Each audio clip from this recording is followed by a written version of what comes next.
पर्यावरण संरक्षण की दिशा में अलीगढ़ जिले ने एक अहम उपलब्धि हासिल की है। अलीगढ़ अपने मंडल का पहला ऐसा जिला बन गया है जहां 8 वेटलैंड वन विकसित किए गए हैं।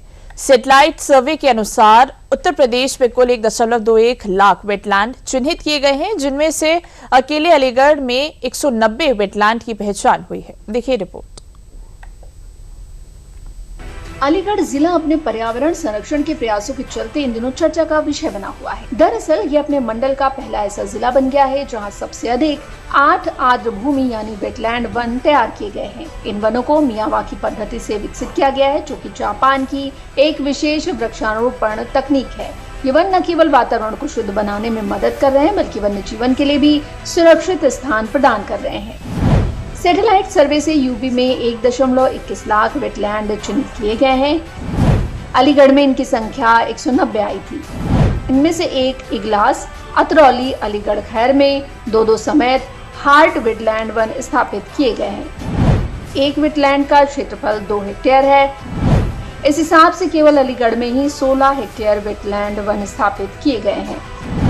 2026 के मानसून सीजन में ऑक्सीजन वन तैयार करने पर काम चल रहा है। के आधार पर ही हम जिंदा है और आर्द्र भूमि के सहारे ही अलीगढ़ जिंदा है। अगर ये ना होते तो शायद यहाँ पे इतनी आबादी ना होती, और जहाँ जहाँ आर्द्र भूमि या वन क्षेत्र या पेड़ दिख रहे हैं हमें, वहीं वहीं आपको समृद्ध लोग भी दिख रहे हैं, और इन समृद्धि का कारण है ये पेड़ पौधे। योजना के तहत वर्ष 2024 में जनपद अलीगढ़ में टोटल 8 हमने विभिन्न जगहों पर आर्द्रभूमि वन बनाए हैं। उन आर्द्रभूमि वनों में हमने ऐसी स्पीसीज लगाई हैं जो वाटर लॉक्ड एरियाज में काम करती हैं, जैसे कि अर्जुन हो गया, जामुन हो गया, और अन्य प्रजातियां भी हैं जो बंदरों और अन्य वन्य जीवों एवं पक्षियों के लिए भी वो बसेरा प्रोवाइड करती हैं और उनके लिए फूड सोर्स का भी काम करती हैं।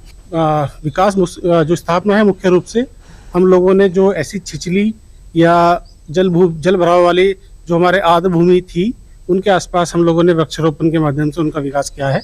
जनपद अलीगढ़ में कुल 8 स्थानों पर आर्द्र भूमि वनों की स्थापना हमारे द्वारा की गई थी। आर्द्र भूमि वन से वहाँ की जो ऐसे स्थलों की जो जल भराव की क्षमता है, जल संधारण क्षमता थी, उन स्थलों की बढ़ेगी। इन वनों में अलग अलग प्रजातियों के पौधे लगाए गए थे, जो बड़े होकर अब वनों का रूप ले चुके हैं। अब ये क्षेत्र सिर्फ हरियाली ही नहीं बढ़ा रहे, बल्कि पक्षियों और बंदरों जैसे जानवरों के लिए सुरक्षित आवास भी बन गए हैं।